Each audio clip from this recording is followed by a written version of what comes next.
Okay. So thank you all for joining. So tonight we have Chuck Wendig here. I am so excited to talk about The Staircase in the Woods. So quick introduction, even though we all know who Chuck is because we've read his wonderful book. But Chuck is the New York Times bestselling author of Wanderers, The Book of Accidents, Wayward, Black River Orchard, which we were just talking about, and more than 24 other books for adults and young adults. Um, Tonight we're discussing his newest book, The Staircase in the Woods, which I'm so excited to talk about. I was telling Chuck before everyone joined that this book devastated me in the best way. And then when I reread it, it also devastated me. So it is definitely a true horror book, and I love it so much, and I'm so excited to talk about it. Yeah, thank you. Thanks for having me. Not that I don't want to say I enjoy devastating people, but also, like I don't not enjoy devastating people. Yeah, I'm glad you all are here, and thanks for coming by and whatever you want to talk about with the book. The reason I like to do these sort of book club things is they afford people a chance to ask me like real questions about the book instead of like, because I mean, obviously this is a pretty spoiler heavy type of read. So in any book event, even if people have read the book, I can't be like, let's really get into it, because then people are going to be very salty with me for telling them way too much. So things like this provide that opportunity to kind of crack the nut and get into it.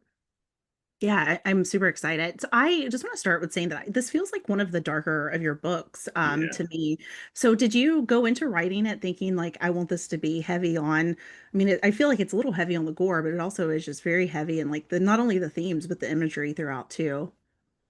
Yeah, I just knew going in that what it was a gnarlier book. And actually the original ending was even darker than where it landed. So yeah, I just sort of knew the subject matter and everything was going to take some darker turns. I never really like a book that has a nihilistic ending. I think there's like a Pyrrhic victory component to most of my books. This whole like we won, but at what cost? Like we had to lay a lot on the altar to get to this moment of quote unquote success. But this one definitely was the one that took the most bloodletting out of everyone, so to speak, to get there. So yeah, I did this intentionally, though I don't know that I necessarily always knew how dark it was going to go as I followed the sort of twists and turns of the house. I think one of the things that is a little unnerving, which surprised me because I'm used to flashbacks in a book, but I do think that the flashbacks in Staircase in particular add to that darkness in a way because you'll be in the heavy setting of the house and then you get somewhat of a reprieve when we flash back to the disappearance. Yeah.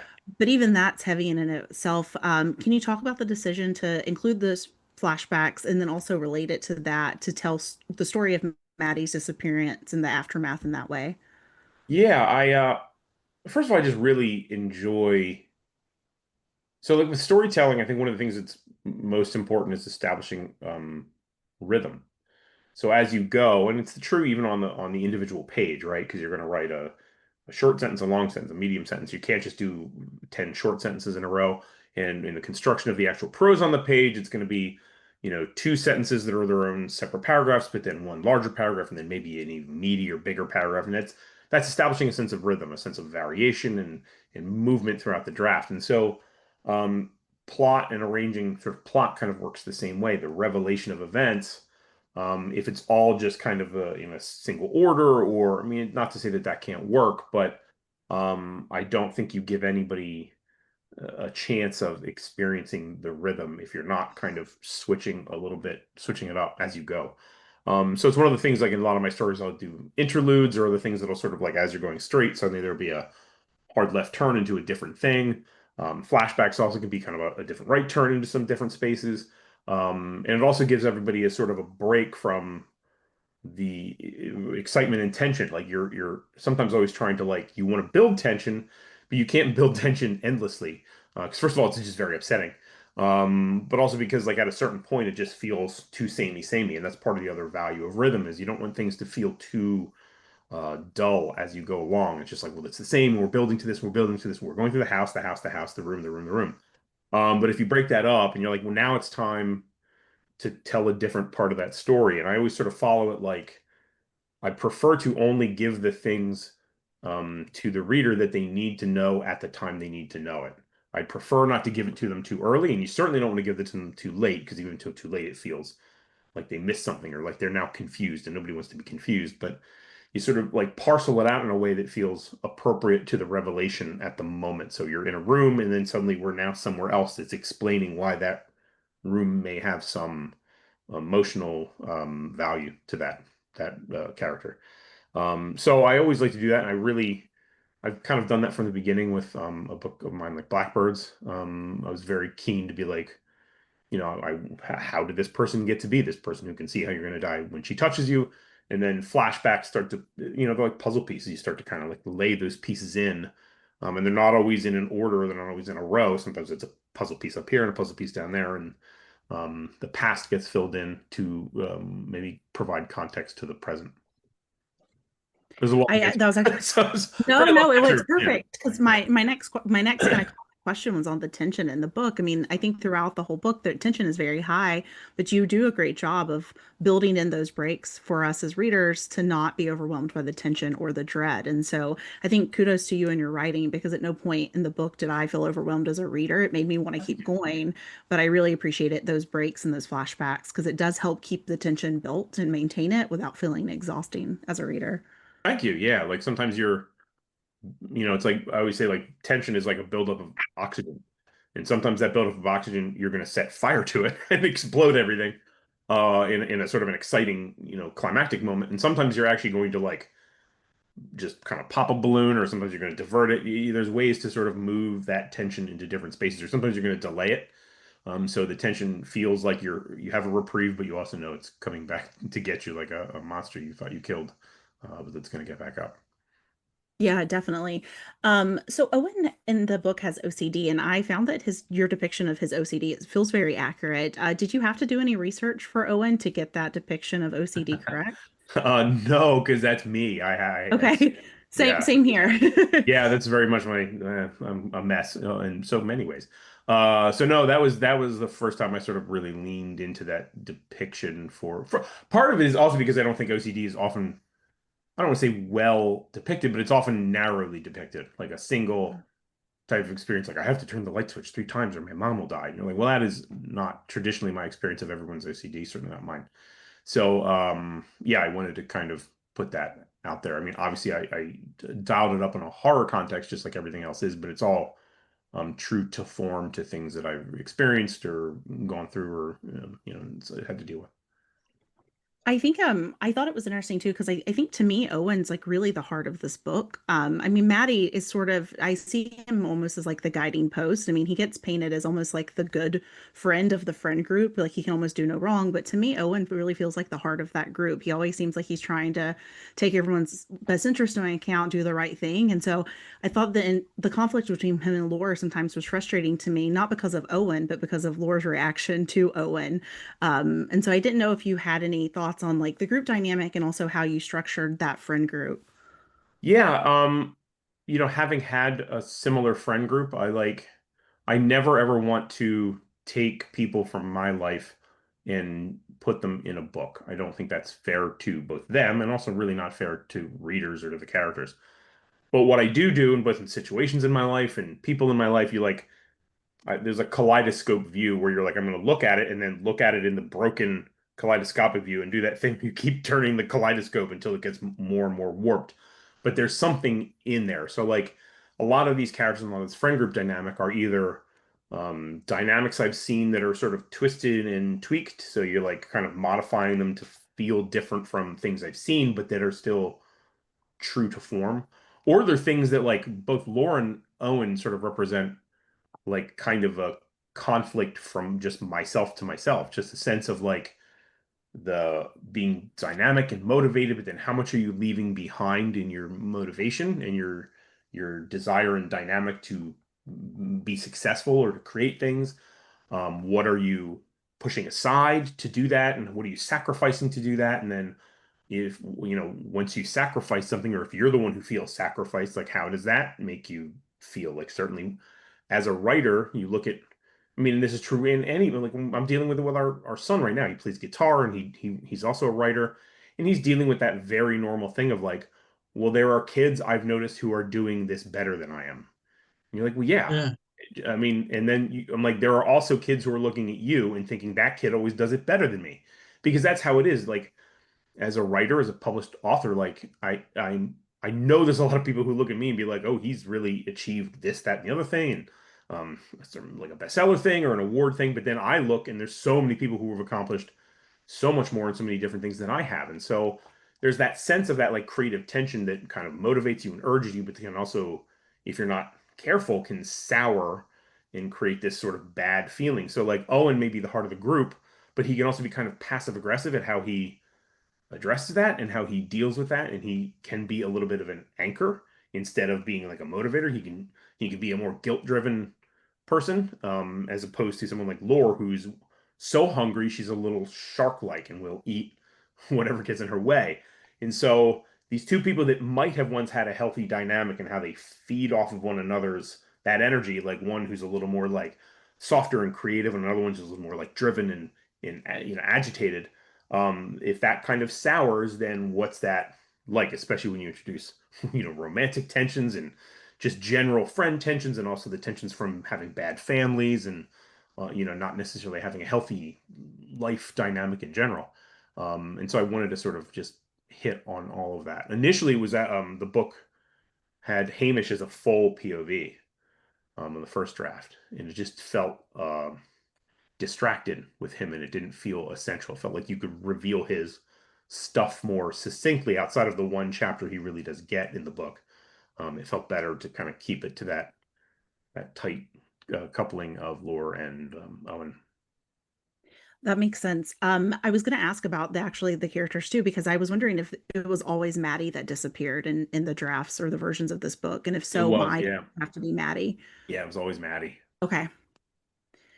Yeah, I didn't know because it feels like it has to be Maddie in a way, but I wasn't sure if that had ever kind of veered off path or not. Yeah, it just felt like he's the kind of hero type. I like Yeah, sort of like those things where like the guy you think is like gonna save the day guy is like gets got early on, and in a sense that's what happens to him. yeah. He's the guy who thinks so he's the healthy guy, he's the successful guy, the motivated guy, and then he's like has one bad moment and he's a little drunk. He's like, I'm going up the steps, and then that's it for Maddie.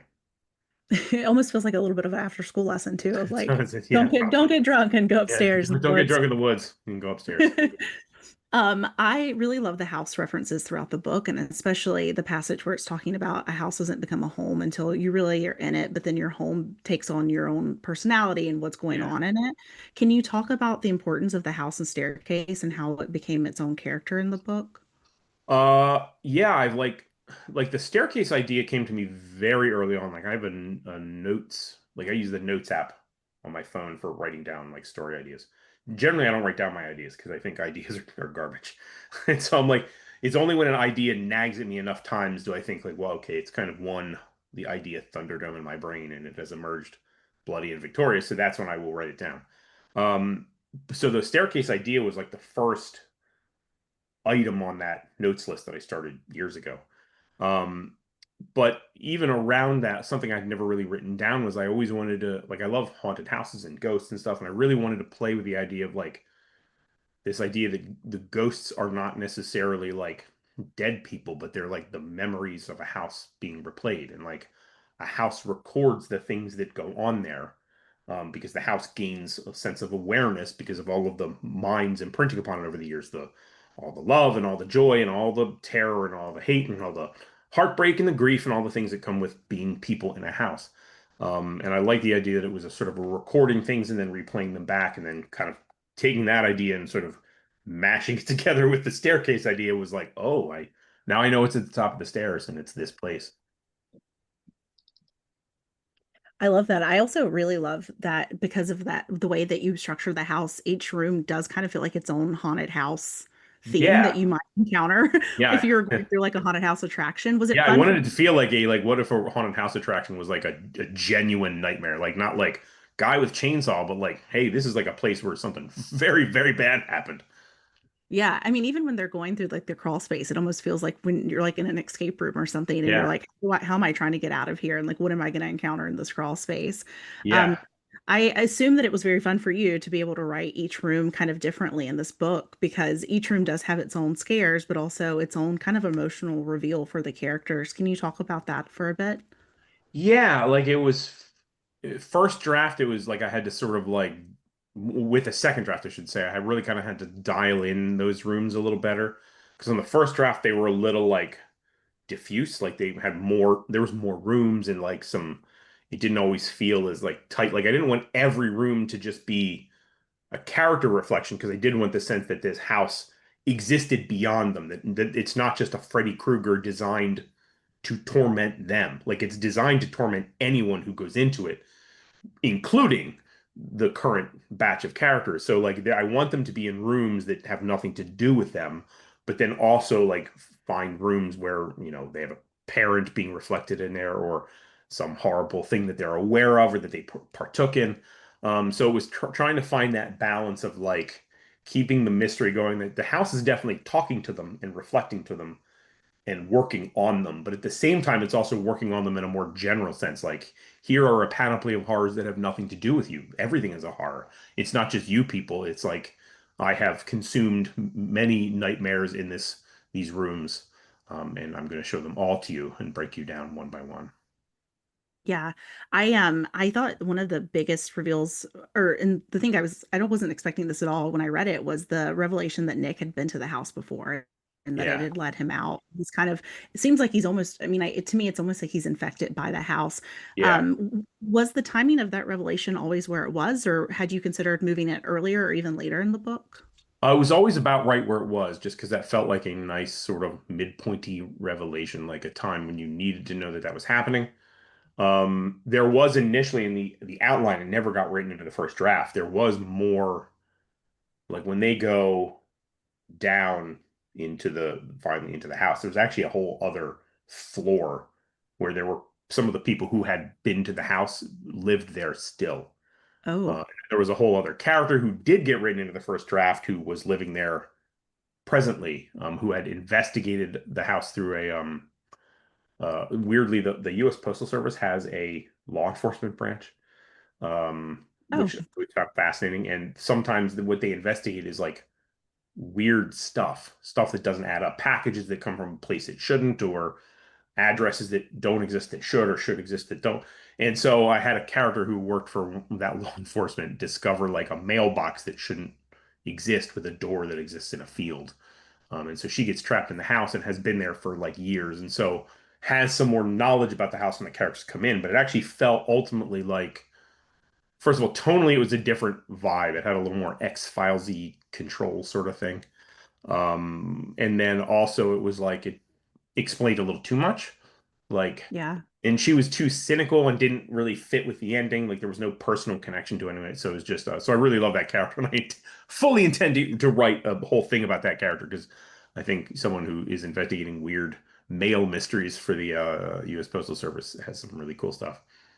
Yeah, I was gonna say I need to read this book now. Yeah, So yeah. I was hoping you would say that. Is there a chance that we ever get a sequel to Staircase? Because we do, I mean, the ending seems a bit open-ended, like we could revisit this group now that they've made it out of the house and are kind of back I to their lives. yeah.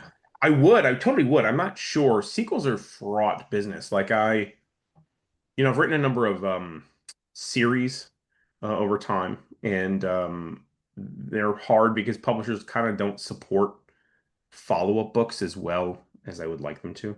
Yeah. And then I wrote Wanderers for those who have read that, and then I was like, I think this is primed for a sequel, but I'm really only going to write one if it sells well and if I think of a good story. And it sold very well right out of the gate. And I had a story. I went on a book tour for Wanderers and immediately thought of like the whole book.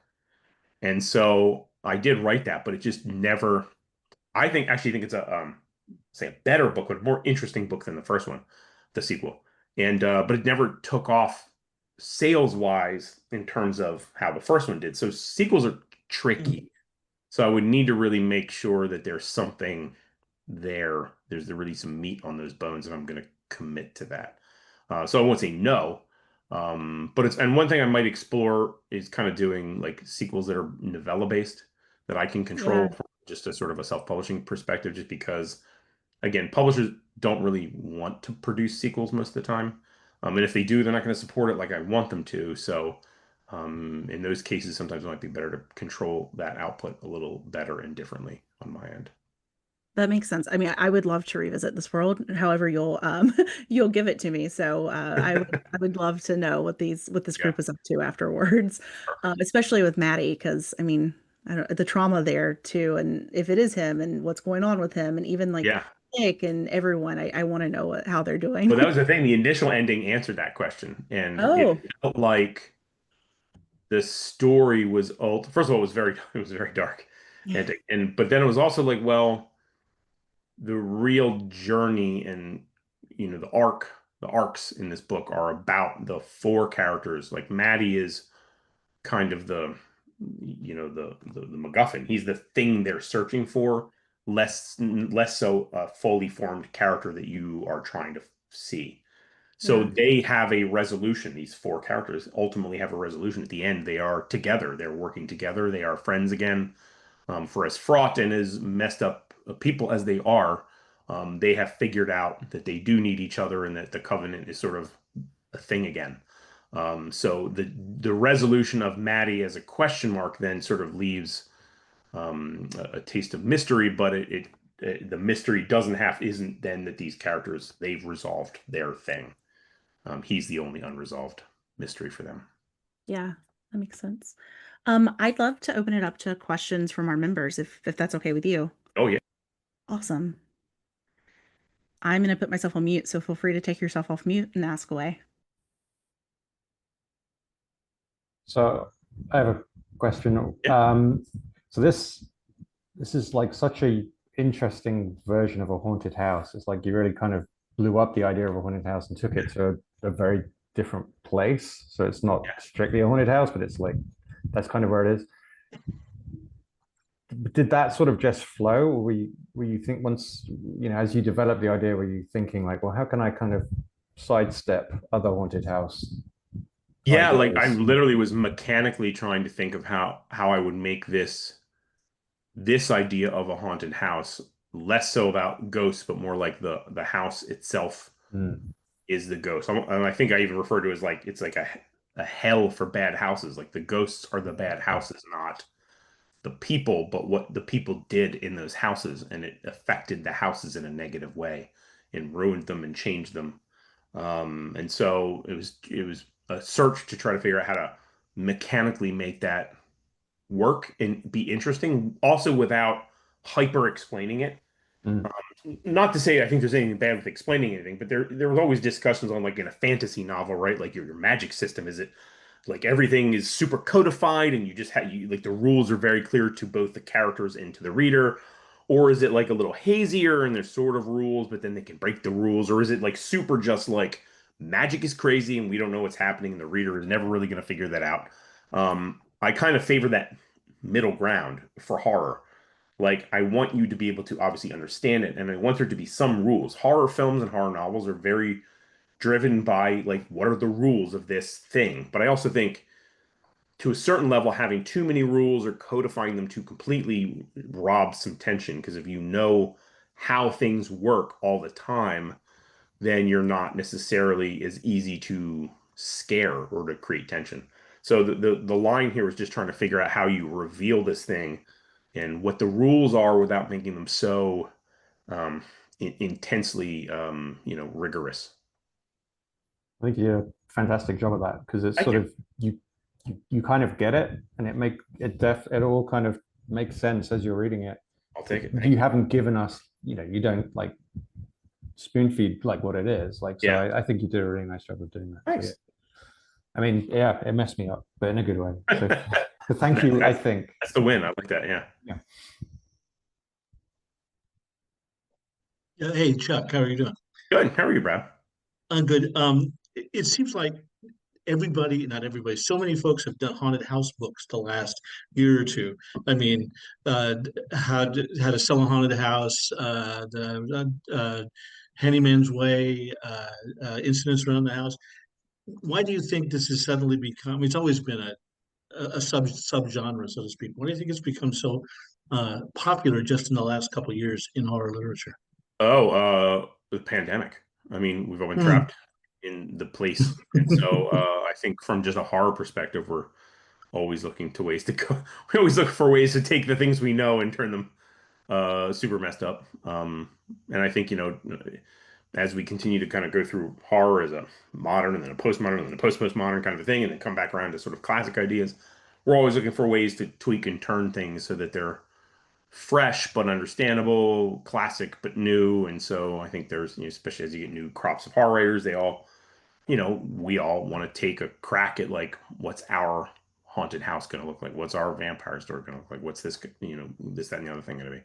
Not to say we all have to do it or like we're trying to fill a bingo board, but I think we grew up with these things. And so we want to tell those stories. I don't think it's necessarily like trying to slot things into a checklist, but like we are compelled by these types of stories and these modes of storytelling. And so I think the pandemic really drives home the home aspect of all of this stuff. So yeah. Any particular favorites in that whole group that's come out in the last couple of years, other than your Last couple years, oh gosh, I mean, obviously the Mallerman incidents is pretty wild, but I liked How to Sell a Haunted House a lot, but in part because again, it to some degree like Staircase, and to some degree even like my own Book of Accidents, like it's not really a haunted house novel. I mean, it's like an evil puppet. So, um, you know, I mean, it sort of is, but it sort of isn't haunted. So I really liked it. It's like sort of like a really oblique take on that.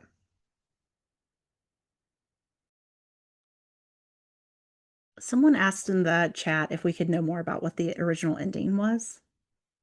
Oh yeah, it confirms that Maddie is been more or less consumed by the house, and so they learn that he has been that there's posters of missing women around, and that he has been responsible for that. And then the question, so the mystery at the end then becomes like, well, what do we do about that? Like, is he like Nick? There's an exorcism available. Because that's the other thing, as much as this is a haunted house novel, to some degree, it's also like a demonic possession novel. The house possesses, it is a demon and possesses. So the question is there a way to still free Maddie from what he has become? He did not escape the house scot-free, which does make sense. I mean, it's been a long time. But at the same time, it just felt a little too dark and a little too commitment. If there's already going to be ending on some kind of mystery, it felt like the stronger, more interesting mystery is he safe or not? Not like, well, he's not safe. Can we save him then? Because that's a more morally complicated problem. I have a kind of a follow-up question to that is, I mean, is the outcome the same no matter who went up the staircase that day, do you think? Or is the staircase, does it have the ability to call to certain people and have them come up, do you think? I don't know. I think it was calling to them all because I think it Yeah. went someone. Um, I would argue that Maddie being Maddie, there's being that he's kind of the inadvertent de facto leader of the group, the sort of the golden boy of that group, that maybe they're more compelled to both follow after, but also at the same time to be like, well, he's gone now. So like that, like both cratered the group and also like, there's a probably an inherent like with Owen with jealousy and other people feeling like, well, like Laura having feelings for him, but then also complicated sort of angry feelings over him. Like they're not necessarily going to be following him immediately. So just in terms of a plot perspective, that makes that, better. If it was Laura, people might have just immediately gone up, like Owen probably would have immediately just run up the stairs after her. And then that Yeah, changes that narrative a little bit. So that makes sense. My name says Adam, but it's actually Rebecca. hello, Adam, Uh, Rebecca. yes. Um, I love how you left it open to interpretation because I felt like we just kept going around and around thinking like, what does this actually mean? And all the different ways to think about it. And Amber's always asking the hard questions and the good ones. But I wanted to say, do you offer a tour to your library? I And offer a tour. Yeah, because your library is pretty impressive in the back there. So like, Oh, what are you reading? oh, that's not even really what I'm reading. That's like mostly nonfiction stuff. My you can't you can see sort of see it a little bit, but like my Hmm. floor is covered in books because like I get what part of the monkey's paw curling thing of being a writer is like I'm like, boy, it'd be great if one day I get free books. Gosh, that'd be awesome. And then I do, and it is awesome. Uh, but also like it's kind of like, A when like lot. the rain falls and it's like 3 inches fell in an hour, and now people are drowning. Hmm. Like, well, that's sometimes how it feels with the books I Mm. get. Some weeks I'll get a dozen books in the mail, and I'm like, first of all, Drinking from a I don't read fire slower. hose. Yeah, and I read slower and slower, so I don't even process them as quickly. And then a lot of them are blurb books that aren't even published yet. And so it's just a lot. It's Yeah. a good problem to have, but it's still kind of a problem. Mhm. Thank Hmm.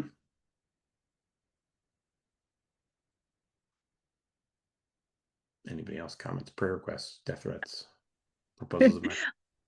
There's a comment or a question in the chat. So there are many references to music in Staircase and Yeah, Nine Inch Nails, White Zombie. yeah. Quill, do you typically listen to music when you write, or were those details added into later drafts to add to the tone setting? I do not listen to an ounce of music when I write. I can't. It just distracts me way too much. Like it'll get into my head, and then there's no story to be in my head. So music comes before and after writing, not during. But those are just fundamental things I listen to in that era as a sort of a Gen Xy kind of guy. So it made sense to have those references be there for. I mean, I listen to other stuff too that would not have made sense in this, like Billy Joel. But Nine Inch Nails, who I'm going to see in a few weeks, I'm very excited about that. That's Uh, all. Definitely, and Coil as a sort of one of the precursor industrial sort of factors to a group like Nine Inch Nails. Just felt like a thing that you know needed to be in there. Did you was the setting always that the group are teenagers in the 90s and then this is more modern day, or did you ever have it where it was they were I mean, I get why you did it, but I was just wondering if like the time frame was always the same. Well, the very, very initial pitch for this book was to my middle grade editor as a middle grade novel with kids, Oh middle grade wow. age kids set right now. So there was no time shift. It was kids who experienced this in this age. That was, it was she was like, "This is really dark for a middle grade," and I'm like, yeah, probably." So that was when I was like, I talked to my agent. I'm like, actually, I think this is an adult book, and I think this is the next adult horror. And she's like, yeah, that makes more sense. So we pitched it, and that was an easy pitch for Del Rey to want as a book in my contract. So, but in terms of when it became an adult novel, it was always like, yes, it was the roughly someone in their late 30s, who could look back and see, teenagers in the 90s. I didn't want to do a sort of Stephen King It thing where they were younger kids. That felt like I think teenagerdom is a way more interesting time to write about in terms of an adult novel, just because they're very close to being adults, but also like way, way messed up as people, especially in that era, that like latchkey kid, like whatever, leave us alone kind of era. And so it felt appropriate to kind of do that, those bookends of people. I really enjoyed the part where they're in the room and they have like the dial-up computer and like the files loading. It just very, Yeah, very felt yeah, it's like nostalgic. my childhood right there. Was there any scene that you wrote that in particular like really creeped you out? For me, the part that scared me the most was the girl coming out from under the bed. That has Oh yeah. I felt that really, really scared me. Yeah, that was a lot of fun. I think if there's anything that particularly bothered me, I don't know. Scenes like where, Owen sees his dad, we're kind of like, dying. That's like a ooh, like that, because it's like real deal upsetting stuff. Um, there's definitely some real body horror here. Someone who bites their nails and stuff. I've sort of always been compelled with the idea of like, could you like unzip your arm? If you accidentally got like a hangnail, went too far. What if I peeled my whole hand an orange? That would be bad. I back in college, I did acid for the first time, and while I was on acid, and I had a nice time on it. It was less, generally speaking, dramatic than the sort of Hollywood, like everything, I'm on riding a unicorn. Like it was just like stuff moved and it was kind of fun. It was not like particularly like wow. Mostly I just stared at posters and tapestries and watched them kind of do little shows. But at one point I was biting my nails and I became convinced that I had eaten half of my thumb. And I was like, I had to like center myself and be like, I'm on acid. I'm on acid. I have to remember that I'm on acid. So I'm going to pull my thumb away and it's still going to be there. And it was. I was fine. But that was like one of those horror moments where I was like, that's going in a book someday. And so, some 20 years later, there it is. I'm impressed with your ability to regulate that panic a bit while you're on It while was you're it was acid. not easy, but I had a friend who was, he was like your trip tourist friend. He was like your Sherpa up the mountain who was like he stayed sober. And even before, going that direction, he was keen to remind everybody, just remember, he's like, whenever in doubt, just remember that you're on acid. If something seems problematic, just be like, hey, that's why. It's not because it's really a thing. It's because I'm on acid. I think that's probably another after school lesson too, is if you're gonna, Probably. yeah, Yeah. have a safe friend around if you're Yeah, gonna exactly. Have do a safe drugs. friend around. Yeah, yeah. If you're gonna do acid, kids. Listen, do it the right way. Someone asked if this book and Book of Accidents are set in the same world because of Ramble Rocks. So for those who really read all of my books, you probably start to notice, and actually, Book of Accidents kind of is a, for lack of a better term, explainer to some of this stuff, that there are multiple universes. And that's sort of one of the core features of that book, that there's these multiple universes and a lot of things are happening in these multiple universes. I don't want to spoil too much, that are crossing the boundaries of those universes. And so I part of it just started off like in earlier books, like I just like to refer to other books in sort of weird little ways, drop in little hints. And like in Wanderers, there's a place the characters go, a defunct diner, and they find names carved into the one table, and that's like a scene from one of my early Miriam Black books where she carves her initials into a table. Like so, it's like weird stuff, but it's clearly couldn't have been the same universe.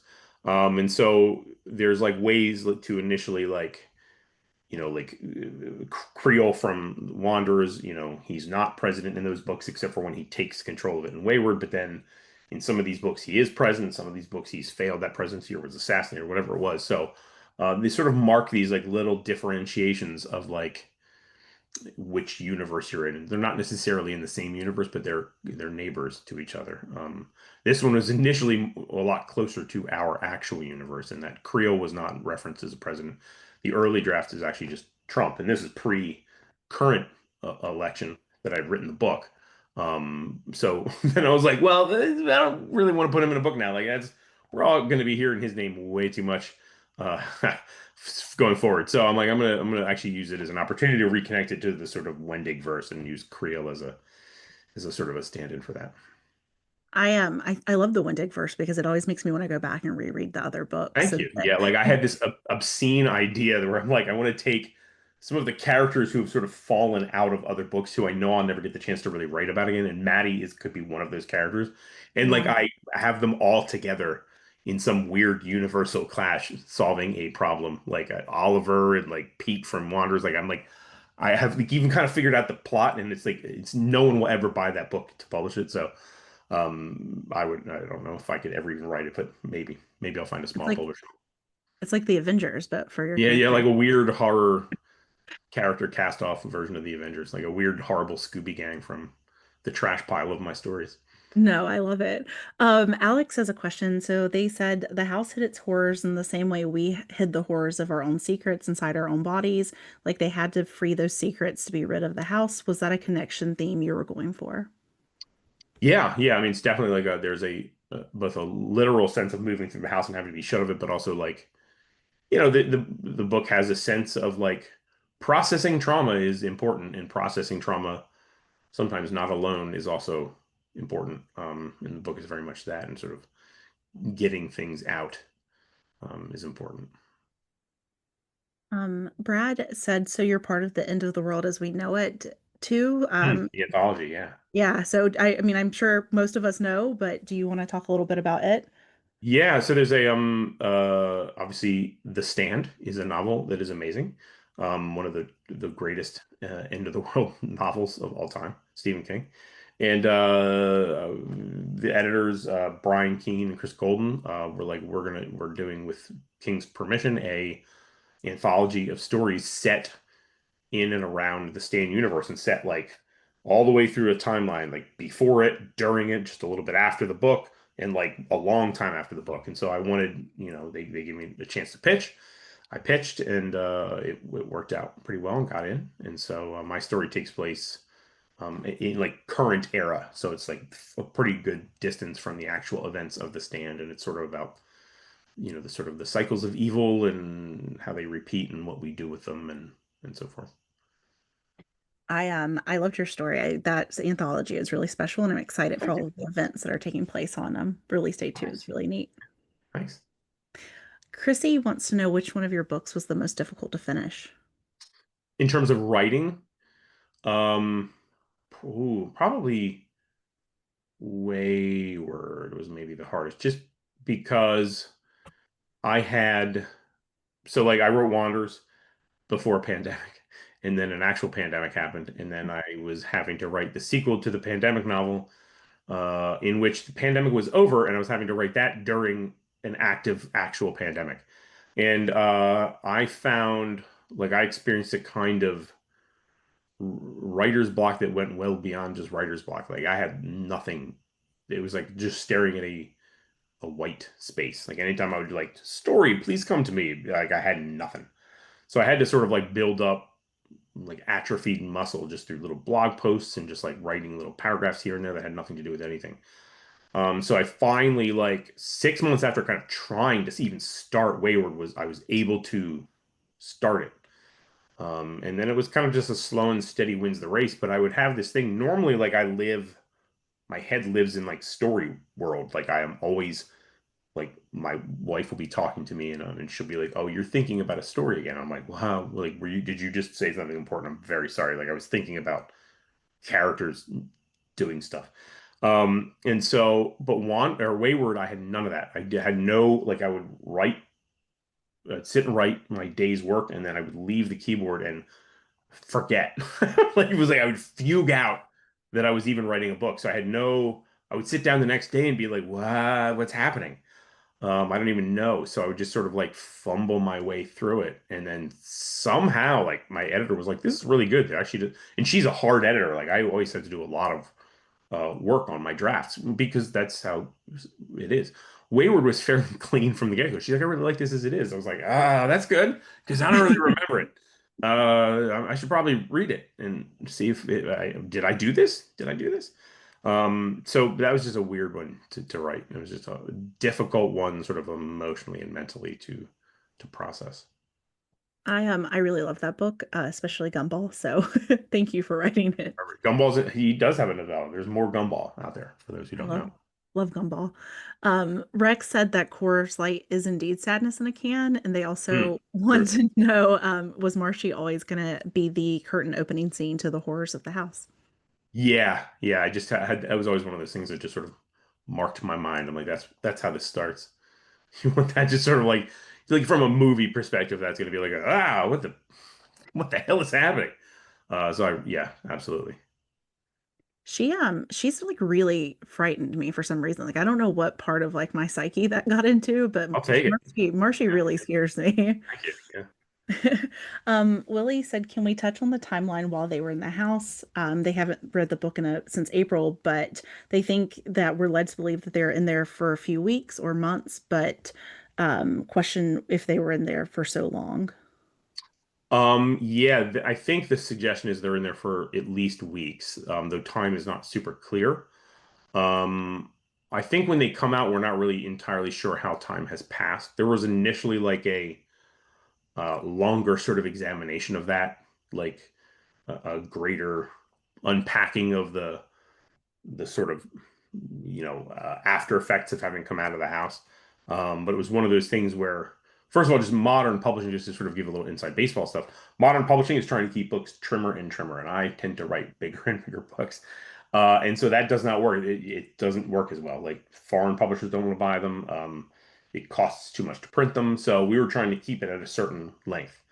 And it felt like, well, this is just like you're getting to all this stuff and all this tension, and then it just felt like, well, now we're just doing administrative work. Like now, well, the timeline is this, and it just felt like you're just kind of doing cleanup, and it felt like more enticing to just sort of like give a few beats that like there's a little bit of resolution there, and then we move to the core mystery and concern, and then you're sort of out.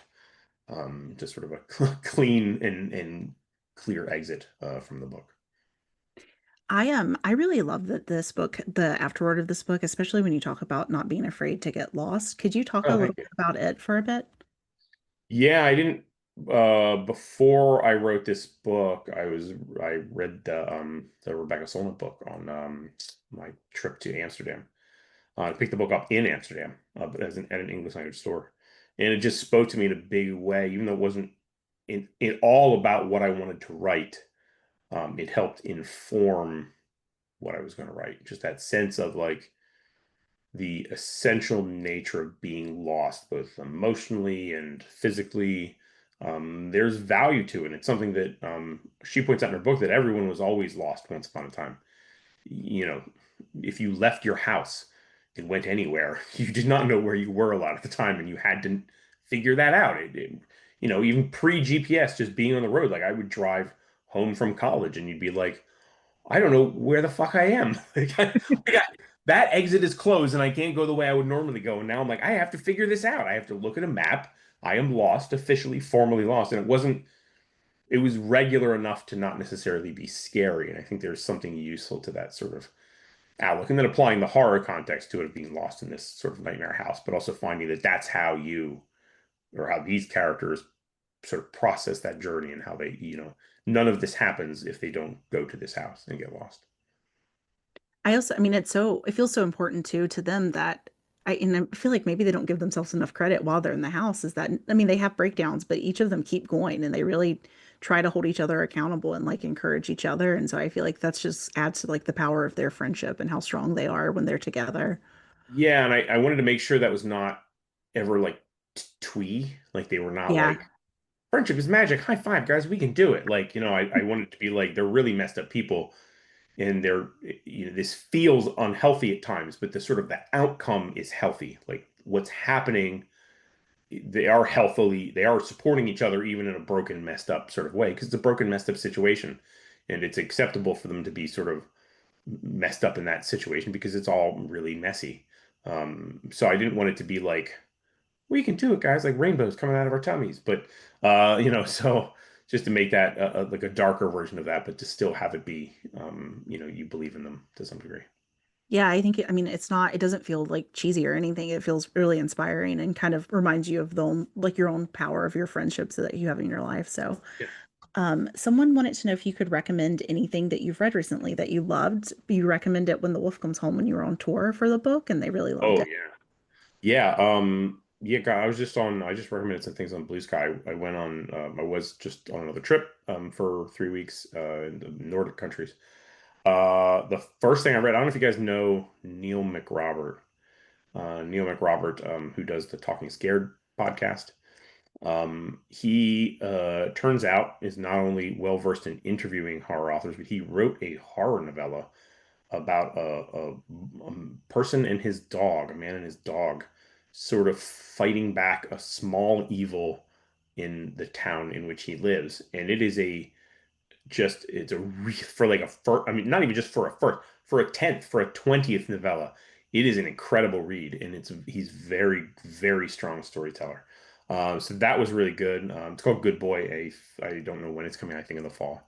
And then also I read Premi Mohammed's Siege of Burning Grass, and Premi is one of my favorite storytellers. Butcher in the Forest is another novella. Novellas are really having a good moment, I think. And that's super good. In fact, other novellas I'd recommend, anything by Eric LaRocca. Delilah Dawson's Bloom is one of my favorite horror novellas of all time. So there's really good stuff out there for sure. Yeah, it feels like we're in a kind of a horror renaissance, but also maybe just like a book renaissance. There's so Oh many things yeah, just happening good this year. storytelling in general. Yeah.